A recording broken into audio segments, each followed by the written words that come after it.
Igor Assunção, da Rádio 98 FM. O Atlético começou com o Dudu pelo lado direito e no segundo tempo o Dudu acabou vindo pelo lado esquerdo com a saída do Scarpa. O Igor Gomes entrou ali mais no meio também para fechar. Eu queria que você pudesse falar para a gente qual foi a estratégia pensada, porque no segundo tempo, ofensivamente, quando o Dudu foi para a esquerda, o Atlético melhorou muito, acabou conseguindo fazer os 3 gols da partida. Bom, boa noite. Inicialmente eu acredito que outro dia eu comentei sobre relações socioafetivas que a gente busca constantemente. E claramente uma das poucas relações socioafetivas que temos encontrado é essa relação do próprio Dudu com o Arana. O plano de jogo em si demandava jogadores com perna hábil para poder encontrar os espaços que a defesa do Bahia deixava, uma defesa bastante conhecida pela sua forma de atuar, uma equipe que prioritariamente fecha o eixo central. Então, obviamente, a gente, como plano inicial, imaginava ter jogadores na sua posição, destros pela direita, canhotos pela esquerda, para que a gente pudesse atacar um bloco que com certeza estaria muito compacto a nível vertical. Então, basicamente, esse era o plano. E como sempre, a gente tem tentado encontrar soluções dentro do próprio jogo, é assim no futebol brasileiro, e obviamente a gente tinha uma carta na manga, uma carta bem segura, que a gente já reconhece, que é essa relação do Dudu com o Arana, obviamente que nos fez bem, obviamente que a expulsão condiciona também, a gente precisa levar o jogo como algo mais amplo, não somente a troca de peça que te faz ganhar ou perder o jogo, mas claramente a gente vai encontrando soluções, vai seguindo rumo a uma invencibilidade importante, obviamente daqui para o final a gente ainda tem muito para remar. Diogo, boa noite. Cláudio Rezende, da Itatiaia. O Galo não vencia por 3 gols de diferença desde maio deste ano, era um tempo longo, né? E hoje, além de um bom futebol, uma boa parte da partida, né? Teve gol do Hulk, um simbólico 500 da carreira dele. Teve um golaço de falta do Igor Gomes, que todo mundo foi abraçá-lo. Depois uma assistência do Rony para o Biel, que não fazia gol há muito tempo. Esses jogadores, a recuperação desses atletas num momento importante, queria que você falasse essa visão da comissão técnica, porque tem uma final próxima agora. Primeiramente, eu acredito que a vitória ela é incontestável. Mesmo antes da expulsão, havia um domínio, havia um controle da ação, ofensiva sobretudo. Volto a falar, eu acredito que a gente tende, no futebol brasileiro, a relativizar ou a dar demasiado protagonismo para jogadores individualmente. E o futebol é um esporte coletivo, onde as relações, quanto melhores as relações, quanto mais tempo as relações vão se consolidando, melhores a gente vai ver alguns jogadores. Eu entendo muitas vezes a frustração do torcedor, da própria imprensa sobre alguns jogadores, mas acredito que desde o momento que a gente chegou aqui, nosso objetivo não era só realmente recuperar individualmente alguns jogadores, era potencializar uma forma coletiva que com certeza daria à nossa equipe um maior protagonismo. Hoje, por coincidência ou não, a gente começa a encontrar que jogadores vão encontrando sua melhor forma dentro de um contexto coletivo, dentro de uma equipe que vai encontrando uma melhor maneira, que vai encontrando melhores relações. Sem dúvida nenhuma, estar mais longe da zona de rebaixamento vai facilitar para que as relações sejam ainda mais positivas, porque no momento da dificuldade é sempre muito difícil que você consiga coletivamente dar uma resposta. Então a gente fica, sem dúvida nenhuma, bastante contente pelo nosso trabalho, sem dúvida nenhuma pelo trabalho dos atletas que, pelo menos desde a nossa chegada, é um trabalho de uma capacidade de esforço, de intenções, boas intenções. Eu acho que hoje, graças a Deus, a gente consegue trazer algumas respostas individuais, mas sem esquecer que isso dentro de um contexto coletivo, no nosso esporte, no futebol, não aconteceria. Diogo, Giovana Oliveira, da Rádio TMC. Falando voltado em relação aos jogadores individuais, temos o caso do Everson, que hoje também completou uma marca muito importante, seu 100º jogo pelo Campeonato Brasileiro sem sofrer nenhum gol, se não me engano o número 73 com a camisa do Galo. E numa semana de data FIFA em que o técnico Carlo Ancelotti acabou não convocando ele. Como fazer com que mostre que é um grande goleiro, um dos principais do Brasil, e abaixar a bola e falar assim, cara, seu momento vai chegar ainda para ser convocado. Inclusive, a Ancelotti mandou um abraço para o São Paulo também. Então, como mostrar também essa eficiência dele e que ele tem muita força no Galo? Eu falei do Everson na última entrevista lá em Porto Alegre.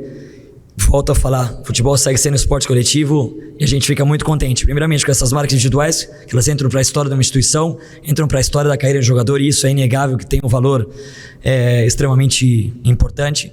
Mas sem dúvida, eu acredito que nesses 100 jogos que o Everson hoje alcança sem sofrer gol, há uma participação bastante importante daqueles que o ajudam a defender a porteria, porque não é tão fácil defender estando exposto. Então, volto a falar, valorizo muito a marca do Everson, acredito com muita competência que existe na própria Confederação Brasileira de Futebol, com o Rodrigo que passou recentemente por aqui, com o corpo técnico do professor Ancelotti, que sem dúvida nenhuma avalia, analisa, enfim, a gente espera que eles sigam analisando, a gente sabe que isso acontece, e se um dia acontecer, sem dúvida nenhuma o Everson vai estar bem preparado, assim como muitos profissionais que aqui trabalham, que aqui atuam, que jogam, e que podem trazer sem dúvida nenhuma ainda mais alegrias e marcas importantes para a história do Clube Atlético Mineiro. Diogo, boa noite. Betinho Marques, do Portal Fala Galo. Queria te perguntar sobre alguns processos. Fazendo algumas fotografias de forma até inconsciente, eu vi ali que a base do triângulo, que é a base matemática mais estável do planeta, né? Ela é muito utilizada nos apoios. Os jogadores estão fazendo uma leitura de jogo, dando essa opção, abrem em vários momentos isso. Queria que você falasse um pouquinho desse processo estabelecido por vocês, porque não é tão fácil estabelecer processos. Obrigado. Eu acredito que a gente vai buscando mais figuras geométricas e essas figuras precisam ser cada vez melhores trabalhadas e de forma ainda mais inconsciente. Enquanto elas forem conscientes, ainda vai ser um pouquinho mais difícil a gente encontrar fluidez. Eu acho que o nosso próximo passo, a partir de uma organização, de uma estrutura, de uma estabilidade, é encontrar fluidez. Quando a gente é, de fato, geométrico ou rígido, talvez seja ainda mais fácil, ou os adversários podem ler com maior quantidade, com maior capacidade. Eu acredito que a gente não só está tentando criar relações de triângulo, mas de losango, de pentágono e assim sucessivamente, porque, sem dúvida nenhuma, essas formações vão gerando melhores relações mais curtas, a gente vem falando muito sobre isso, que facilitam com que a gente evite correr para trás, que evite transições tão rápidas no nosso futebol brasileiro, como a gente viu aí, pelo menos nos 10 primeiros minutos no Bahia.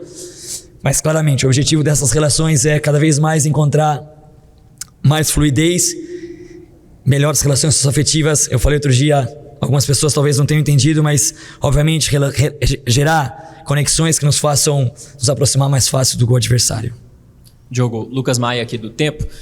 Duas coisas, porque você disse nas últimas respostas. Uma é sobre usar jogadores nas pontas com a perna dominante direcionada à área. Então eu imagino que tenha sido uma estratégia a bola aérea também do Atlético, principalmente no primeiro tempo. Só que a defesa do Bahia estava muito bem nessas bolas aéreas. Eu quero te perguntar se para o segundo tempo você conversou com os jogadores de tentar a bola mais curta, alguma associação, até mesmo porque no gol do Hulk o Arana olha para a área, vai dar o cruzamento, mas decide dar um passe rasteiro para o Hulk. E só a segunda coisa, se me permite, já que você está falando muito de relações, na importância da relação entre Hulk e Dudu. O Hulk é muito potencializado quando tem um companheiro de ataque que associa bem com ele, que joga pelos lados também.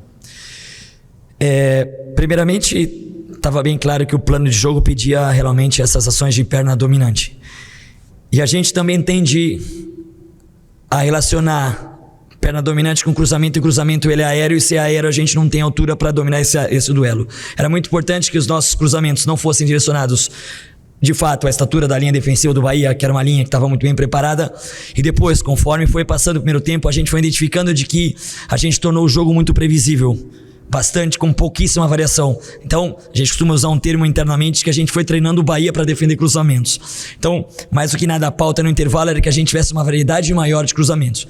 Com a ida do Dudu para lá, a gente tinha cruzamentos com perna trocada, tinha movimentos do Arana profundos, que seguramente eram ataques de uma outra zona, e ainda tinha pedido um pouquinho para que o Renzo e o Júnior gerassem esses apoios sobre os corredores laterais, para que a gente também tivesse cruzamento um pouquinho mais distante. Então, claramente, o Bahia te cede esse espaço e oferece que você ataque ele por fora. A gente precisava ser um pouquinho mais variável em toda essa conduta, para que de fato a gente não ficasse criando situações de cruzamento, como muitas vezes acontece no Brasil, aumentando a estatística e diminuindo aquilo que seria a nossa expectativa de gol.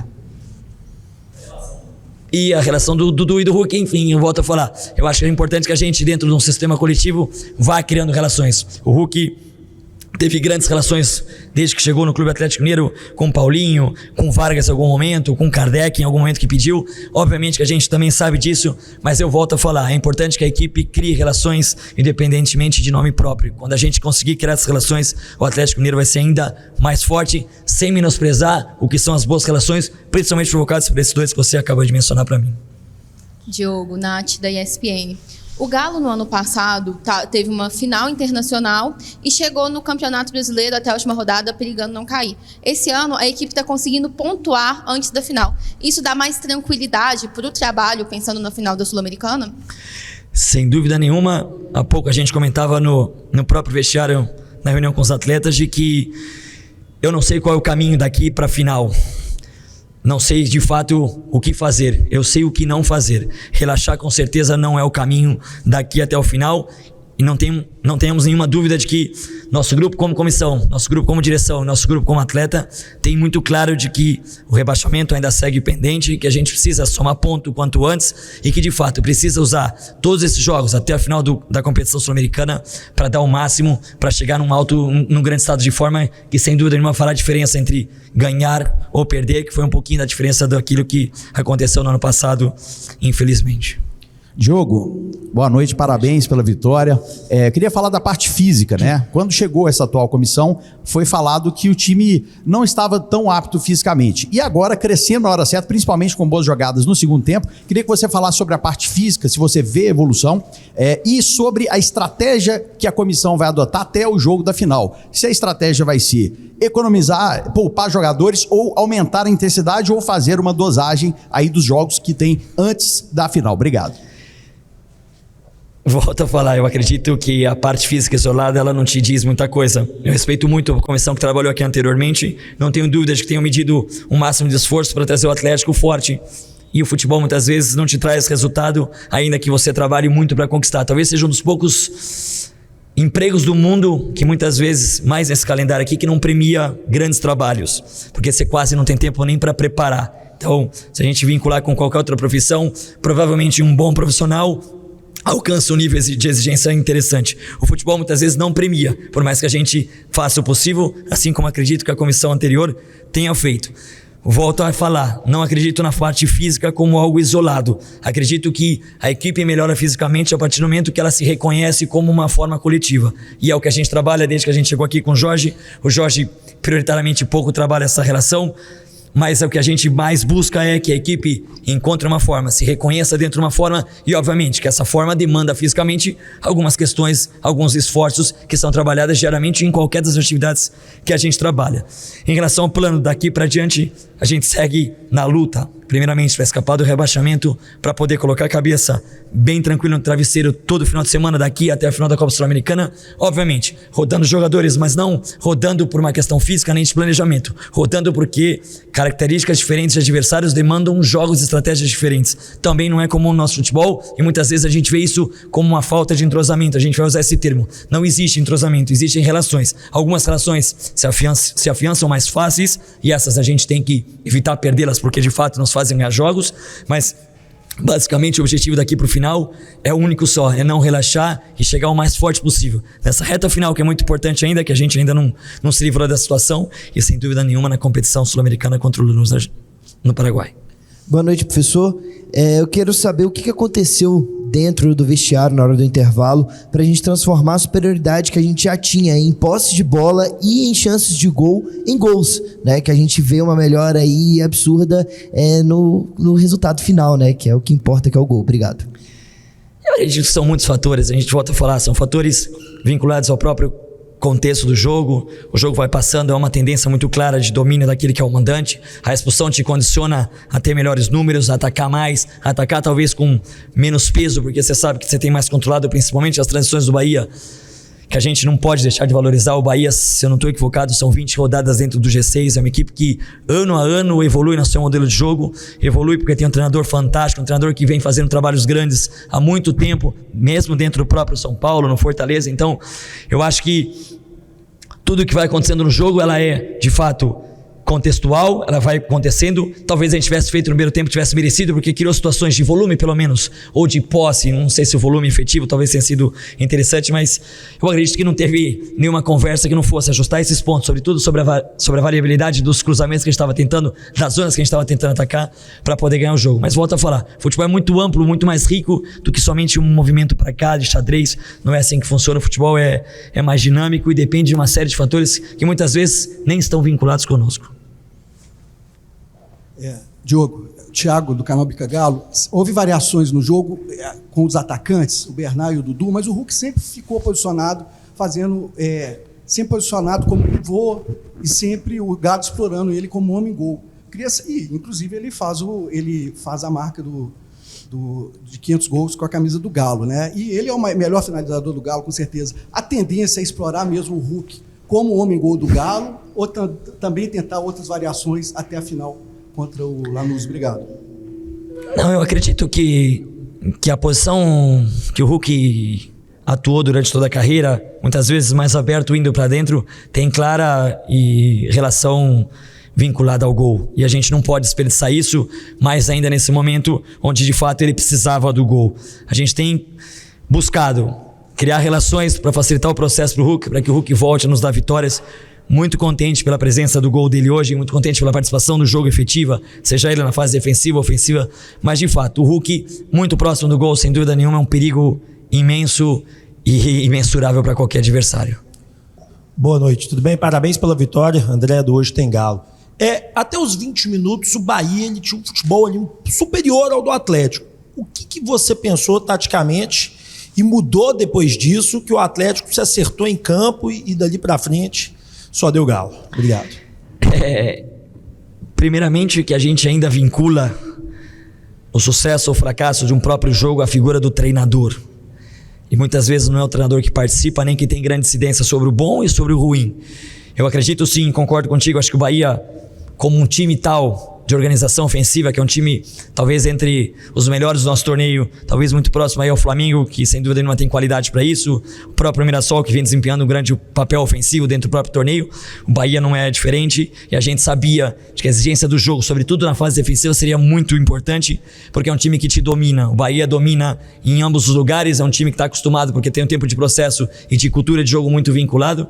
Então eu acredito que a gente teve que suportar esses 15, 20 minutos iniciais para não sofrer o gol, e não é essa a estratégia, ao contrário, a estratégia era atacá-los de imediato, mas como sempre, há um confronto e há uma dominância, muitas vezes física, anímica, técnica, tática, e a figura do treinador em si participa, ela tem pouca participação, sobretudo dentro do próprio jogo, dentro de um próprio tempo, onde de fato você não consegue nem nenhuma comunicação com aqueles que estão dentro do campo. Eu acho que é mérito dos jogadores por também obterem uma cultura de treinamento que te leva a encontrar soluções e gerar adaptações dentro do próprio confronto.